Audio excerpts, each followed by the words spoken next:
त्रिपाठी लगा हुआ होगा, उस दिन भगवान परशुराम की जय हो जाएगी। मुझे अभी सुनने को मिला कि ये क्षेत्र पढ़ाई में और क्षेत्रों से उन्नत है। अच्छा है, गर्व है मुझे इस बात का।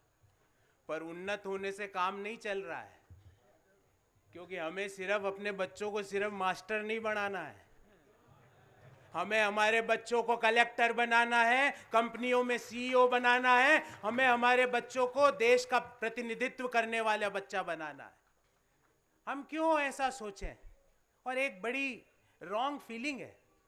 आदरणीय राजस्थान सरकार के शिक्षा मंत्री जी हैं, मैं माफ़ी चाहता हूं अगर कुछ गलत उनको लगा हो तो, पर हम सिर्फ क्लास में पढ़ाने के लिए पैदा नहीं हुए, हम देश का प्रतिनिधित्व करने के लिए पैदा हुए, हम देश को आगे ले जाने के लिए पैदा हुए, हम सर्व समाज को आगे ले जाने के लिए पैदा हुए।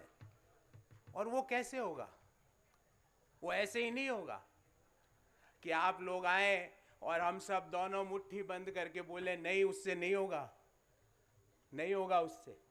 उससे सकारात्मक ऊर्जा आएगी, पर वो जब होगा जब हम सबसे पहला अपना आशीर्वाद दूसरों को नहीं, सबसे पहले अपने खुद के बच्चे को देंगे। और ये आशीर्वाद तथास्तु करने से नहीं होगा। आप बोलो तथास्तु, नहीं होगा।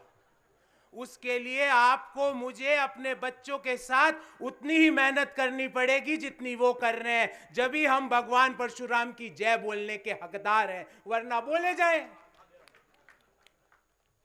तो सबसे पहला मेरा विप्र फाउंडेशन में मैं पिछले 14 वर्षों से जुड़ा हुआ हूं। कई काम भी किए हमने, किए, शिक्षा के क्षेत्र में भी कई काम किए। पर अब समय ये आ गया है कि अगर हम, सुशील जी कह रहे थे कि इतना उन्नत समाज है यहाँ का कि हमें सीखना है, बिल्कुल हम सीख रहे हैं सुशील जी, पर एक प्रस्ताव आज पारित होगा, और वो प्रस्ताव ये होगा कि अगले वर्ष सिविल सर्विस के 100 बच्चों में 5 वागड़ क्षेत्र में विप्र समाज के बच्चे होंगे, तो वो प्रस्ताव पारित होना चाहिए। जब प्रदेश का आरएस की परीक्षा का रिजल्ट आए तो उस पहले 100 बच्चों में 5 बच्चे, 10 बच्चे हमारे समाज के हो, यह प्रस्ताव पारित होना चाहिए, इसकी जरूरत है। जब आईआईएम के कैट का रिजल्ट आए तो उसमें पहले 100 में 20 बच्चों का उपनाम उपाध्याय, त्रिपाठी, शर्मा होना चाहिए, इसकी जरूरत है। हम किसी और समाज को कम नहीं आंकते, हम तो समरसता वाले लोग हैं। सर्वे भवन्तु सुखिनः, हम तो वसुदेव कुटुंबकम की जीती जागती इमारत लेके चलते हैं। हम किसी की लाइन कट करके आगे नहीं बढ़ना चाहते, पर हमारी लाइन जो छोटी हो रही है उसको बढ़ाने की जरूरत है। साथियों, मेरी क्लास में भी इतना साइलेंस नहीं रहता जितनी तन्मयता से आप सुन रहे हो, मुझे इस बात का गर्व है। साथियों, तो पहला आशीर्वाद तो देना है बच्चे को, और बच्चों में भी मैं आपको बताऊं, क्योंकि मैं एक पुत्री का पिता हूं, बच्चों में भी पुत्रियां अपने समाज का नाम ज्यादा ऊंचा कर सकती है, ये मेरा अनुभव है। तो अगर आशीर्वाद देने में कंपैरिजन हो तो थोड़ा वहां ज्यादा रखने का है, क्योंकि वहां पे रिजल्ट ज्यादा मिलेगा। कम आउटपुट में कम इनपुट पे ज्यादा आउटपुट है वहां पर। तो पहला आशीर्वाद तो देना है अपने घर के बच्चों को, फिर बाहर तथास्तु और सब देंगे। और दूसरी बात, मैं किसी कर्मकांड या समाज के जो लोग काम कर रहे हैं उसके खिलाफ नहीं हूं, मैं उसमें विश्वास करता हूं, पर मैं उसमें विश्वास रखने के साथ साथ वैज्ञानिक शिक्षा में भी विश्वास रखता हूं, क्योंकि विज्ञान आधारित शिक्षा ही हमें आगे ले जा सकती है। इतिहास गवाह है, कोई भी मुल्क, कोई भी समाज, कोई भी जाति, कोई भी धर्म आगे नहीं बढ़ पाया जब तक वहां पे वैज्ञानिक आधारित शिक्षा नहीं पहुंची। सिर्फ विज्ञान आधारित शिक्षा देश को और समाज को आगे ले जा सकती है। तो हमें जो हम काम कर रहे हैं उसका मैं खिलाफत नहीं हूं, मुझे गर्व है उस काम, पर साथ में विज्ञान आधारित शिक्षा, हायर एजुकेशन, जो हमें, हमारे बच्चों को, हमारे समाज को आगे ले जा पाए, ऐसा आशीर्वाद आपको देना है। और उसके लिए मेहनत आप ही को करनी है, और कोई नहीं कर सकता, कोई नहीं कर सकता। दूसरा आशीर्वाद भी मांगने आया हूं आपसे, और बड़े हर्ष से कह रहा हूं। मुझे यहां बैठा था तो मुझे बोला, गौरव जी आप वैसे तो ऐसे समारोह में पॉलिटिकल बात नहीं करते हो। मैंने कहा मैं अपने परिवार के साथ पॉलिटिकल बात नहीं कर रहा हूं, और आज मैं परिवार के साथ बैठा हूं और ना कर सकता हूं, मेरी वाणी से निकलेगा ही नहीं। फिर सुशील जी ने मुझे और छेड़ा, तो मैंने कहा मैं पॉलिटिकल बात सिर्फ डिबेट्स में करता हूं, उसके अलावा नहीं करता। साथियों, दूसरा आशीर्वाद हमें देना है। अभी पूरे प्रदेश में नंबर 1, नंबर 2, नंबर 3, नंबर 4 की बुकिंगें हो रही है। कोई कह रहा हम नंबर 1 बन जाएंगे, कोई कह रहा 3 बन जाएंगे, कोई 4 पे आ गया, कोई 2 की बात कर रहा है। हम तो ये कह रहे हैं कि जितनी हमारी लोकतंत्र में संख्या है उतना हमें प्रतिनिधित्व दे दो। 1 से 10 तक हम ही दिखेंगे और कोई नहीं आएगा। हमारी जितनी संख्या है उतना हमें प्रतिनिधित्व मिलना चाहिए, ये हमारा हक है। हम कोई खैरात मांगने यहाँ नहीं आए। हमारे जितने सर हैं उतनी संख्या हमें असेंबलीज में और पार्लियामेंट में मिलनी चाहिए। कोई खैरात मांगने नहीं आए, किसी का हक छीनने के लिए यहाँ नहीं आए, यहाँ इकट्ठा किसी का हक छीनने के लिए नहीं आए। हम तो लोगों को बढ़ाते हैं, उनको प्रोत्साहित करते हैं, पर खुद को हतोत्साहित करके अब हम प्रोत्साहित नहीं कर सकते, बहुत हो गया।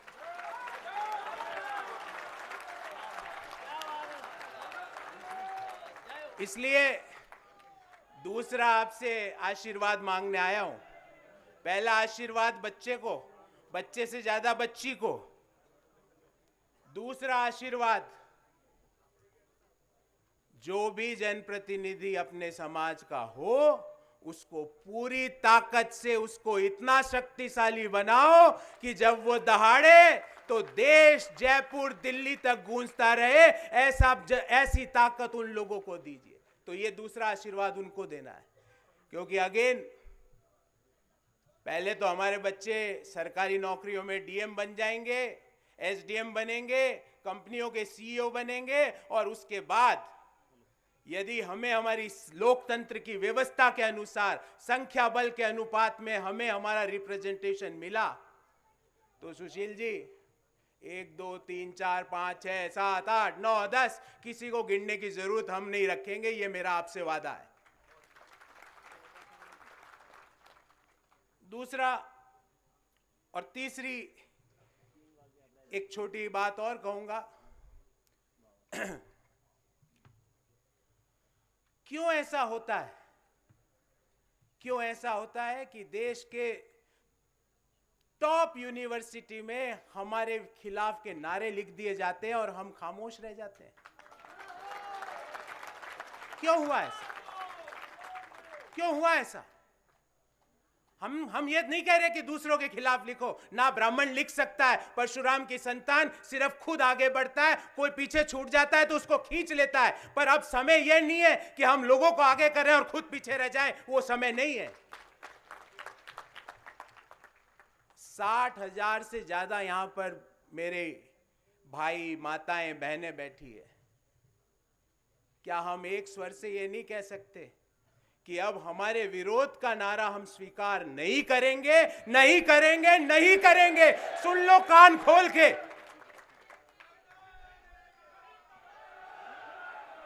क्यों ऐसा होता है?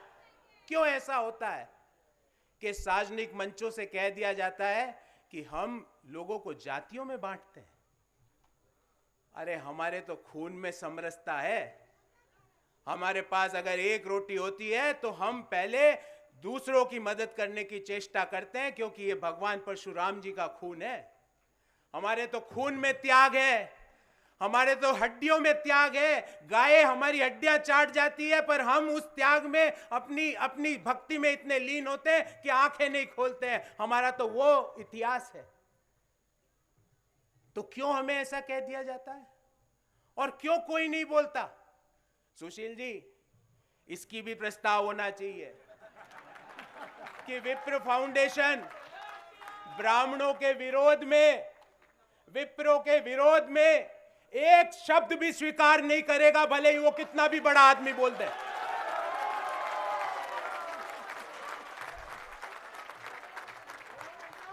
एक शब्द भी स्वीकार नहीं करेगा। और आपको जान के मैं तो आप ही की जैसा हूं, जैसा आप सोचते हो वैसी मेरी भी सोच है।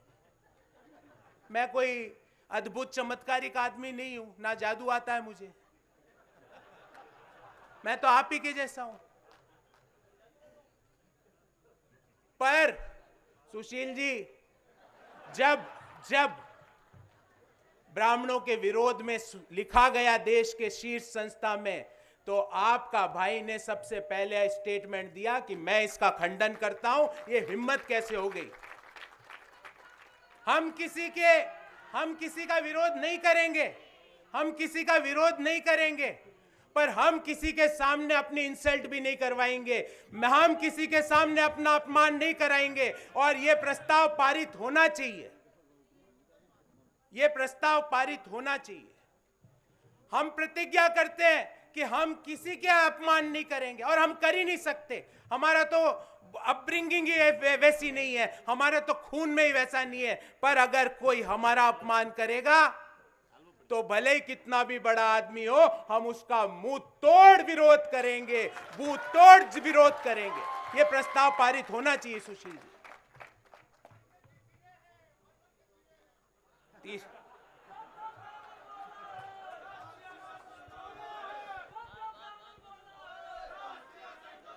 वक्ता महोदय को बोलने दीजिए, समय का अनुशासन मर्यादा का पालन करें, क्षमा प्रार्थी। कंटिन्यू करें सर। ये इंडिकेशन है पांड्या साहब का कि अब समराइज करना है। कर दूंगा सर।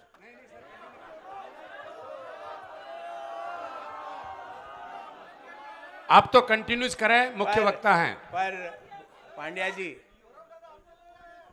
जी यकीन मानिए, मैं तकरीबन साल के 365 दिन कहीं ना कहीं ओरेशन देता हूं, पर जितना आनंद आज मुझे आ रहा है,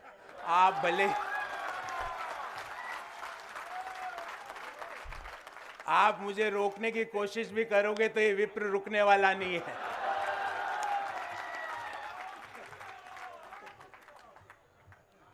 तो साथियों, दो आशीर्वाद, पहला बेटी को, उसके बाद बेटे को, उसके बाद राजनीति में हमारे संख्या के अनुसार हमारा प्रतिनिधित्व, और तीसरी बात कि हम अपमान सहन नहीं करेंगे, बिल्कुल नहीं करेंगे। अगर ये तीनों बातें हमने कर ली साथियों, यकीन मानो, ये मेरी अंतरात्मा से बोल रहा हूं, कोई गलती हो गई तो माफ करना।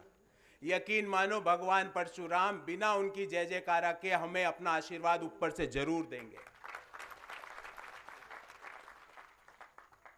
यकीन मानो कि हम एक जो उन्नत समाज, सामाजिक समरसता जिसको लेके विप्र फाउंडेशन शुरू से चला, और मैं इस अद्भुत यात्रा का पहले दिन से सहयात्री हूं। मैंने देखा है, हमने सबसे पहले इसमें शिक्षा को इंक्लूड किया। अभी आदरणीय धर्मनारायण जी बता रहे थे कि शिक्षा में किस तरह क्या क्या हमने काम किया। उदयपुर में विप्र कॉलेज की स्थापना की गई, पर धर्मनारायण जी से मेरा हाथ जोड़ के आग्रह है कि धर्मनारायण जी, इस बार टारगेट ये हो कि विप्र कॉलेज के फाइनल ईयर के 3 बच्चे हमारी जो स्टेट सिविल सर्विस है उसमें चयनित हो जाए।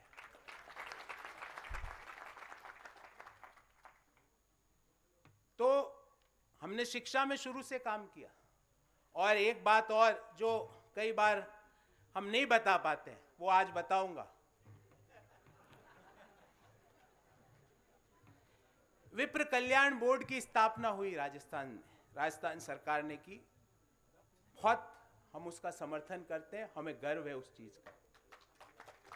पर आपको जान के एक चीज का ताज्जुब होगा, सुशील जी ने कई बार मुझे बोलने से रोका है, पर उसके लिए जो पहला लेटर लिखा गया था कि उस सारे पॉलिटिकल पार्टीज को, वो विप्र फाउंडेशन द्वारा लिखा गया था। क्योंकि जिस आइडियोलॉजी को मैं बिलोंग करता हूं, और आपको पता है मैं किसको बिलोंग, उनको वो लेटर देने मैं और सुशील जी साथ गए थे। और मुझे गर्व है इस बात का कि उसको मैनिफेस्टो में इंक्लूड किया गया। और जब एक पार्टी, क्योंकि मैनिफेस्टो तो क्या है साहब, कॉपी हो जाते हैं, जब एक पार्टी लिख देती है दूसरे सब लिखते चालू कर देते हैं। तो सारे पॉलिटिकल पार्टीज ने उसको अपने मैनिफेस्टो में इंक्लूड किया। और मुझे गर्व है ये बताते हुए कि राजस्थान की सरकार ने देश में पहला विप्र कल्याण बोर्ड बनाया है। और उससे ज्यादा गर्व इस बात का है कि उसका पूरा जो ब्लूप्रिंट है वो विप्र फाउंडेशन ने तैयार किया था। तो ज्यादा लंबी बात नहीं कहूंगा, मैं सिर्फ ये चाहूंगा कि एक बार हम दोनों हाथ उठा के भगवान परशुराम जी की जय बोले। बोलो भगवान परशुराम जी की। ये आवाज है ना, ये बांसवाड़ा तक पहुंची है। पहले तो जयपुर पहुंचानी है और उसके बाद दिल्ली पहुंचानी है।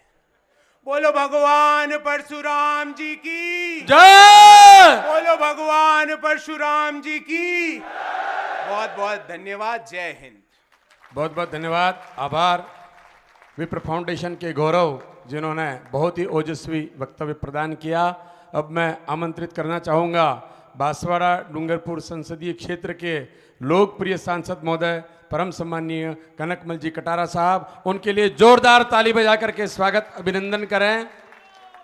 इस महाकुंभ के पहले दिन से आप हमारे साथ जुड़े हुए हैं व्यवस्थाओं में एवं सहयोग के लिए। वो कुछ बोले उसके पहले एक बार और जोरदार ताली बजाएं।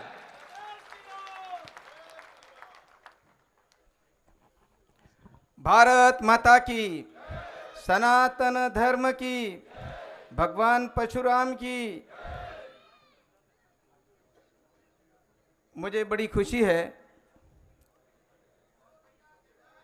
कि डूंगरपुर और बांसवाड़ा के बीच स्थान सागवाड़ा में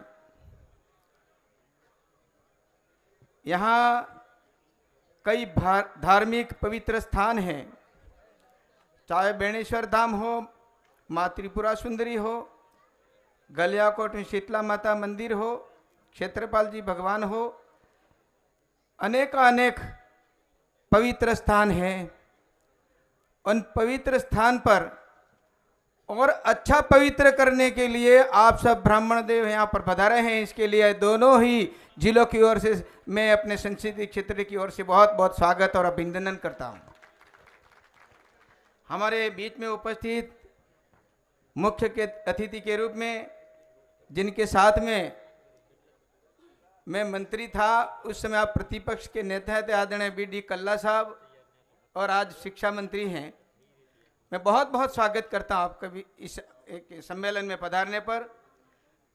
हमारे बीच में उपस्थित इस सम्मेलन के और इस फाउंडेशन विप्र फाउंडेशन के संरक्षक आदरणीय धर्मनाथ जी जोशी, अध्यक्ष शर्मा जी, महामंत्री CA शर्मा जी, संजय जी, आदरणीय सुशील जी ओझा, और यहाँ पर जिन्होंने अभी बहुत बड़ा वक्तव्य दिया, ऐसे हमारे बीच में आदरणीय महानुभाव, और इस बीच में बांसवाड़ा डूंगरपुर के ही और राजस्थान में सरकार में अपना वरिष्ठ मंत्री के नाते आदरणीय महेंद्र मालविया जी, विधायक हमारे बीच में उपस्थित मीणा जी, गोपीचंद जी, कैलाश जी मीणा, जिला प्रमुख जी सूर्या जी, और उपस्थित इस कार्यक्रम में आदरणीय भूपेंद्र जी, दीनबंधु जी, और मैं क्या कहूँ, यहाँ इतने लोग बैठे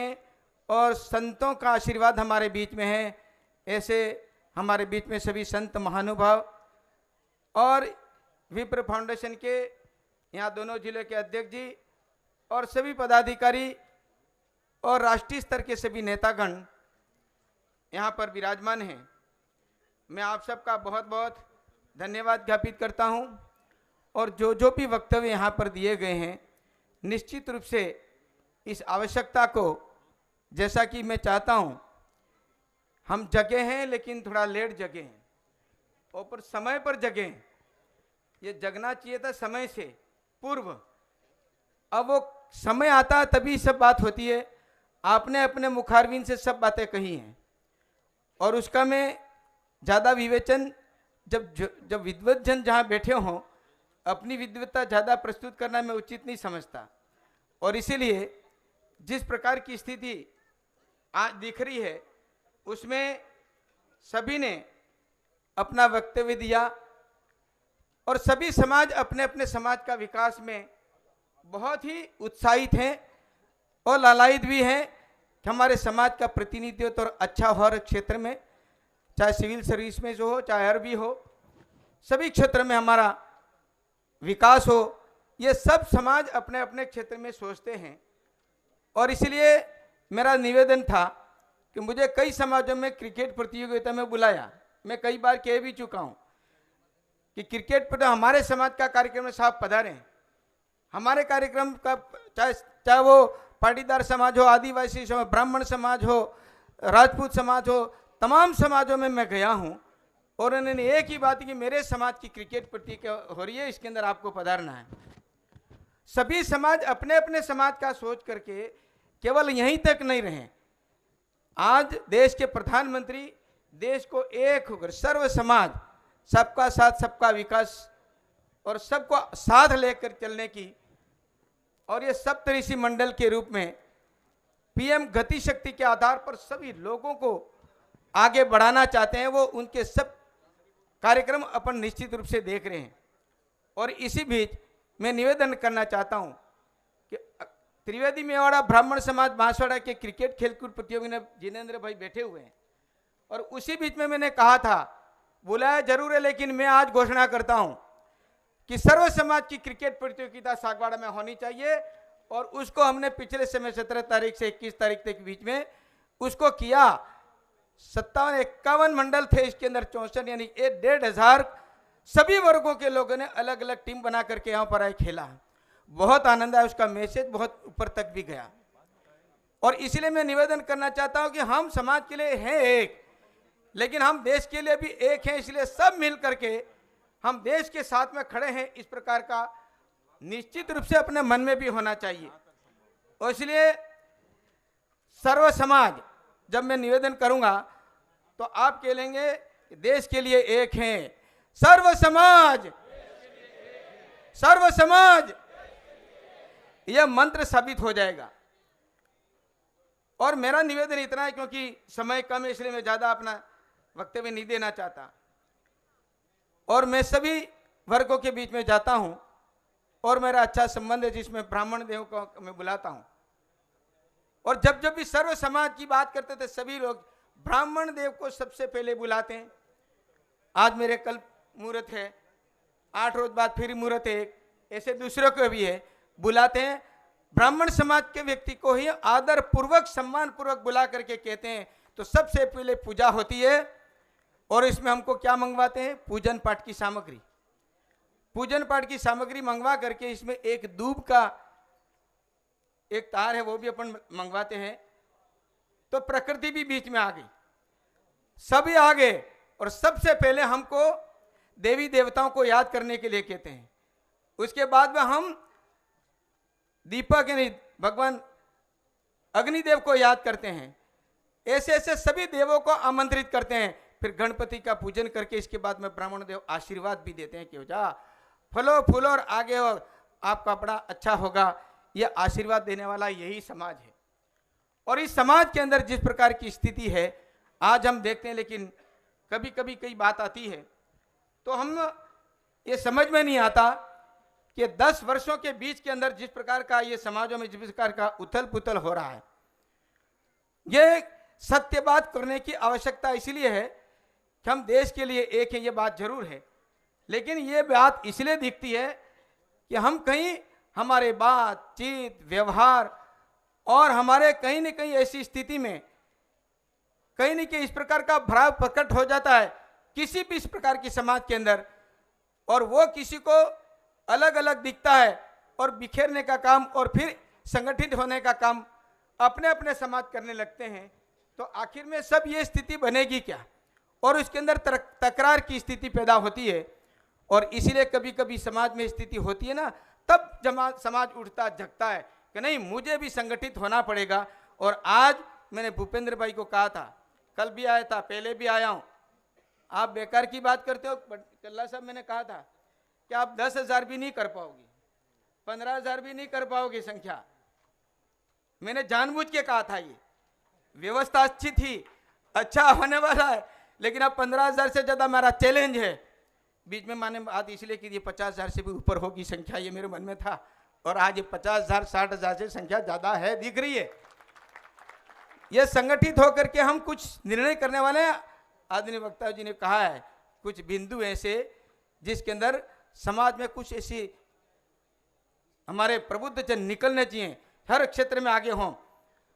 तो मैं तो जाता हूं जहां पर शर्मा, उपाध्याय अग्रवाल ही दिखता है, मैं कहा ना कह रहा हूं, आप ये सुना कह रहे, मैं जाओ जिस विभाग में जाता हूं शैलेश भाई बैठे, मैं इनके साथ में, गडकरी जी के साथ में, प्रधानमंत्री के साथ जहां भी जाता हूं, IAS RF सर है, वही शर्मा, गुप्ता और उपाध्याय, शर्मा, ये भट्ट सभी दिख रहे, और आप इसको कमी बता रहे हैं।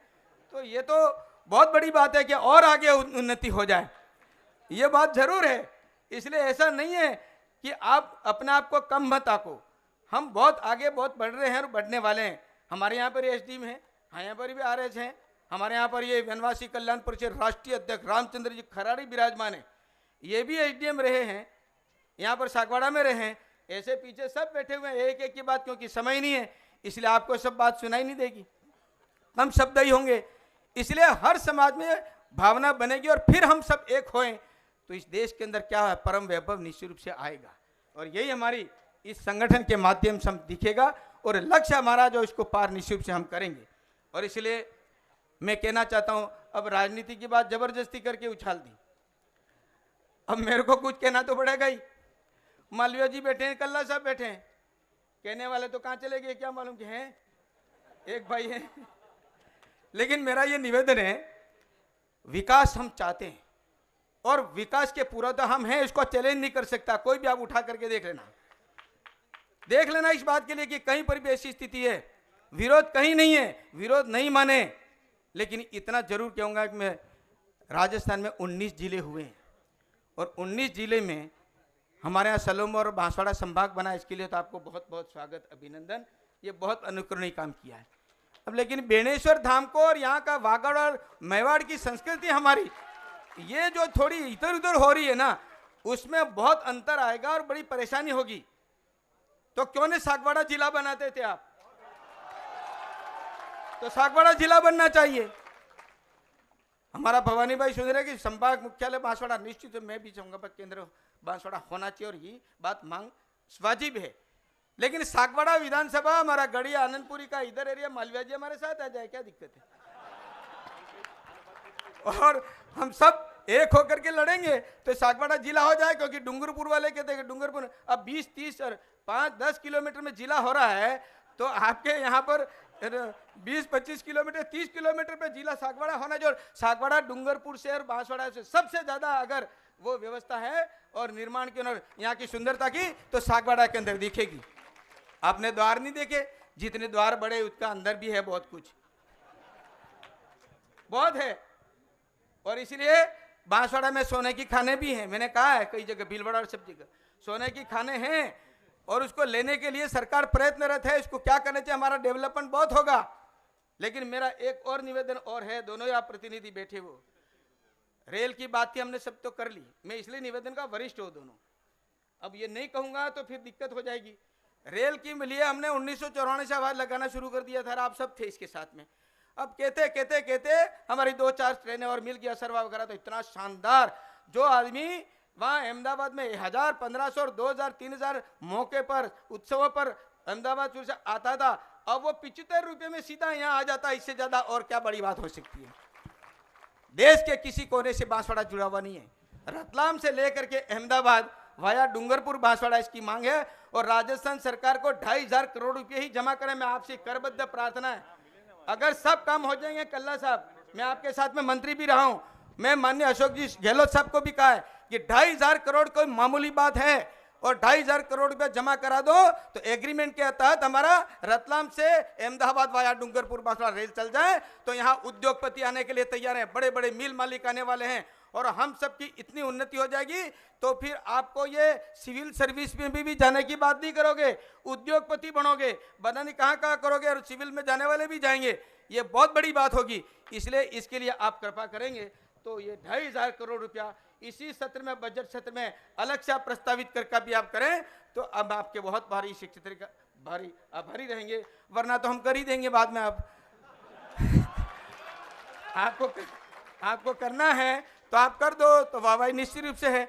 और बाकी जिले हैं जो इनको 5-6 महीने रहे तो 1900 जिलों की आप कृपा कर दें, इसमें सागवाड़ा जोड़ दें तो 20वां हो जाएगा, हमारा सबका कल्याण होगा। बहुत बहुत धन्यवाद। विप्र फाउंडेशन के सभी महानुभावों को धन्यवाद, पदाधिकारियों को धन्यवाद। जैसी व्यवस्था कल आपने कही थी ऐसी बनाई है, भूपेंद्र भाई को भी धन्यवाद और साथियों को भी के नाम व्यक्ति से नहीं ले पा रहा हूँ, उन सबों ने और बाकी का सब मैंने कह दिया था कल, इसलिए उसको पुनरावृत्ति में नहीं करता, बात नहीं करता, लेकिन आप सबको मैं धन्यवाद देता हूँ और इतनी संख्या को मैं देख करके बहुत ही आप सबको शुभकामनाएं देता हूँ, बधाई देता हूँ। जय हिंद, जय भारत। बहुत बहुत धन्यवाद।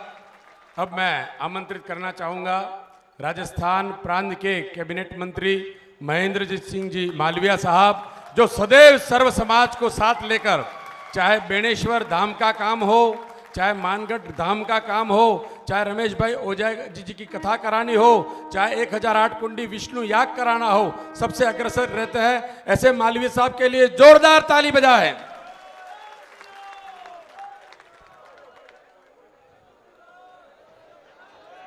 राजस्थान सरकार के लोकप्रिय मंत्री जी, मुख्यमंत्री जी, शब्द खुल गया साहब, आदरणीय बीडी कल्ला जी,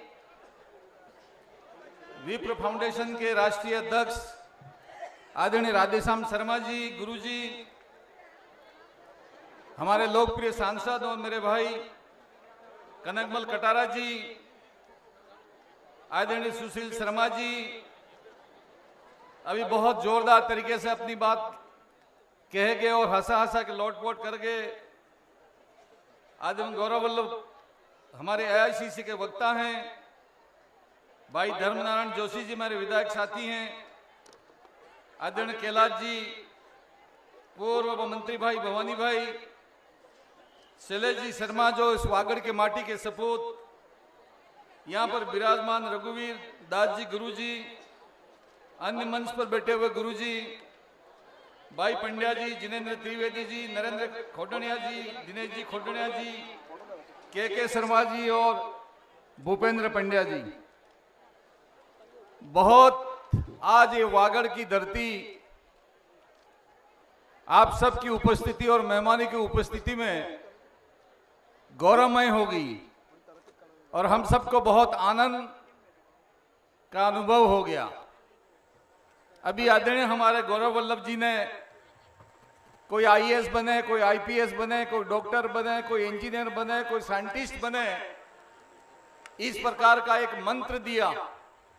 लेकिन गौरव वल्लभ जी मैं दूसरी बात कह रहा हूं कि ये जितना भी विप्र फाउंडेशन का परिवार और मां गायत्री शक्ति का परिवार यहां बैठा हुआ है, ये इनकी कितनी जनसंख्या वो मैं नहीं कह सकता, लेकिन बांसवाड़ा डूंगरपुर का आदिवासी कुल मिला के 80 लाख के आसपास है, 80 लाख, और 80 लाख परिवार हम तो आपके जिम्मे हैं, हम आपके जिम्मे हैं। हमारा कोई काम पड़े छोटा मोटा, आपके बिना हिल के डुल के हम जा नहीं सकते। और आप में ऐसी शक्ति है कि काल का समय चल रहा है, आपके तो नहीं शुभ समय है, तो हमको मान लेना पड़ेगा। तो ये आस्था का मामला है, विश्वास का मामला है, प्रेम का मामला है, और भगवान के बाद कोई दूसरा रूप होता आप। इसलिए मैं ज्यादा कोई समय नहीं लेना चाहता। आदरणीय शर्मा जी, मैं इस मौके पे, वैसे कनकमल जी ने छोटी मोटी राजनीति की बातें तो की है, मैं राजनीति बात तो नहीं करना चाहता, लेकिन 75 के आसपास में आदिवासी जनसंख्या है और बाकी जितनी जनसंख्या यहां बैठी हुई है वो जनसंख्या इस वागड़ की, मेवाड़ की, टीएसपी क्षेत्र की, और यहां की गरीबी और संघर्ष की वजह से 16 जून 2013 को हमने टीएसपी क्षेत्र घोषित करके यहां की नौकरियों के लिए हमने आरक्षण की अलग से व्यवस्था की, और उसी का परिणाम है कि हमारे यहां पर आज ग्राम सेवक भी हैं, पटवारी भी हैं, डॉक्टर भी हैं, इंजीनियर भी हैं और नेता तो ढेर सारे हैं। उस बात को मैं आगे बढ़ाता हूं और विप्र परिवार से निवेदन करता हूं कि अब हम सबको अपनी करवट को बदलना पड़ेगा और करवट को बदल के हमें एक लक्ष्य निर्धारित करना पड़ेगा, और वो ये लक्ष्य निर्धारित करना पड़ेगा कि हम आईएएस और आईपीएस बना के ही छोड़ेंगे। एक जमाना था जहां पर एक वक्त की रोटी खाने के लिए हम परेशान थे। उस जमाने के अंदर भी हमने भिखाभाई को पाया, भोगीलाल जी पंड्या को पाया, माणकलाल जी वर्मा को पाया, बाबूजी हरिदेव जी जोशी जी को पाकर 3 बार राजस्थान के मुख्यमंत्री के रूप में देखा। आज हमारे पास में कोई चीज की कमी नहीं है। अगर कोई जानबूझ के गरीब बनता हो तो आपकी मर्जी। अगर मैं तो कहता हूं कि अगले जन्म में अगर भगवान मनुष्य का अवतार देना हो तो वागड़ में देना, ताकि 12 महीने तक भुट्टे खा सकें, आराम से जी सकें। इतनी बड़ी वागड़ की सुंदर धरती, जहां पर अमन चैन और शांति हो, उस वागड़ की धरती में अगर हम सबको भगवान जन्म दे इंसान के रूप में, तो फिर हम क्या नहीं कर सकते हैं। इसलिए मैं ज्यादा कोई वक्त नहीं लेना चाहूंगा। यहां से कुछ बातें उठ के आई हैं। आदरणीय बीडी कल्ला जी हमारे वरिष्ठ मंत्री हैं, मुख्यमंत्री जी के नजदीक हैं। भाई दिनेश जी खोटनिया हमारे भी मुख्यमंत्री जी के नजदीक हैं। हम सब मिलकर जो भी आपकी भावनाएं हैं और जो बात यहाँ पे उठाई है, उस बात को हम वहां तक ले जाएंगे और निश्चित रूप से जो हम कर सकते हो पूरी करने की कोशिश करेंगे। यही बात मैं कह सकता हूं। जब मैं अभी रास्ते में आ रहा था तो गुरुजी बेणेश्वर धाम के महंत जी का टेलीफोन आया और उन्होंने कहा कि मालवा जी सागवाड़ा जा रहा हूं। मैं कहा बिल्कुल जा रहा हूं। तो उन्होंने कहा कि मेरी तरफ से विप्र फाउंडेशन के तमाम परिवार के सदस्य को नमस्ते प्रणाम बोलना। और अभी अभी मंदिर प्रतिष्ठा हुई थी, इसके अंदर भाई भूपेंद्र जी और उनका पूरा संगठन उस कार्यक्रम में आगे बढ़ चढ़ काम किया और इस कार्यक्रम को सफल बनाया। इसके लिए परम पूज्य गुरुजी ने आप सबको बहुत याद किया है। यही बात मैं कहता हुआ एक बार फिर भगवान परशुराम के चरणों में नमन करता हूं, बहुत प्रणाम करता हूं और आप तमाम ब्राह्मण देवताओं से निवेदन करता हूं कि इस वागड़ की धरती को आप और हम सब मिलकर 36 कौम को साथ लेकर जितना भी इस धरती का दोहन कर सकें, जितना हम उपयोग कर सकें और आने वाली भावी पीढ़ी के लिए कोई योजना बना सकें, तो हम सबको मिलकर बनाना चाहिए। बांसवाड़ा को संभाग बनाया, इससे हम सबको बहुत ज्यादा फायदा होगा और आने वाले समय में उदयपुर बांसवाड़ा बन गया, इतना आनंद आएगा। यही बात कहता हुआ अपनी बात को समाप्त करता हूं। बहुत बहुत धन्यवाद। बहुत बहुत धन्यवाद मालवीय साहब का। केवल 2 खुशी की सूचना मैं दे देता हूं। जैनेन्द्र जी त्रिवेदी जी ने बांसवाड़ा में 2 बीघा जमीन नगर परिषद से ई लाइब्रेरी के लिए घोषित की है। माननीय सीपी जोशी साहब राजस्थान प्रांत के भारतीय जनता पार्टी के नवनिर्वाचित प्रदेशाध्यक्ष बने हैं, बड़ी प्रसन्नता की बात है। और 12 तारीख के विप्र कुंभ में समस्त विप्रों को आशीर्वाद मिला था। बहुत बहुत बधाइयां, बहुत बहुत तालियां बजाएं। उनका संदेश मोबाइल से सब श्रवण करें। बोलिए। हेलो हेलो बोलो। हाँ बोलो।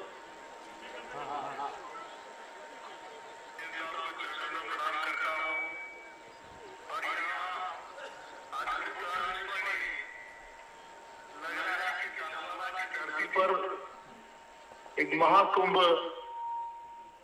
बनाया है और यहाँ पर सभी मित्र देवी देवताओं के चरणों में प्रणाम करता हूँ। मैं आदरणीय सुशील ओझा जी का धन्यवाद अर्पित करता हूँ कि एक अलग पूरे देश भर में इन्होंने जगाई है और हम सब लोग समाज उत्थान के साथ राष्ट्रोत्थान के लिए, क्योंकि समाज हमेशा से विश्व का कल्याण हो, गौ माता की जय हो, माता पिता की जय हो, सत्य की जय हो, धर्म की जय हो, अधर्म का नाश हो, एक परिकल्पना हम लोग लेकर चले हैं। तो हर व्यक्ति को गले लगाने का और इस राष्ट्र के उत्थान में अपना सर्वोच्च देने का संकल्प लें और एक बहुत बड़ा प्रकल्प अरुणाचल की धरती पर एक गगनचुंबी प्रतिभा भगवान परशुराम जी की वहां बन रही है। इस मेवाड़ की धरा पर भी मातृकुंडिया में हमने एक बहुत बड़ा पेनोरमा भगवान परशुराम जी की तपोभूमि पर तपस्या स्थल पर बना है और आप सबके आशीर्वाद से पहले महावीर शिरोमणि महाराणा प्रताप के ऊपर, फिर आप जयमल जी के ऊपर, जाला मन्ना के ऊपर और ये चौथा डाक टिकट हमारी मांग पर भारत सरकार ने भगवान परशुराम जी के ऊपर आजादी के इतने वर्षों के बाद भगवान परशुराम जी के ऊपर डाक टिकट का विमोचन हुआ है।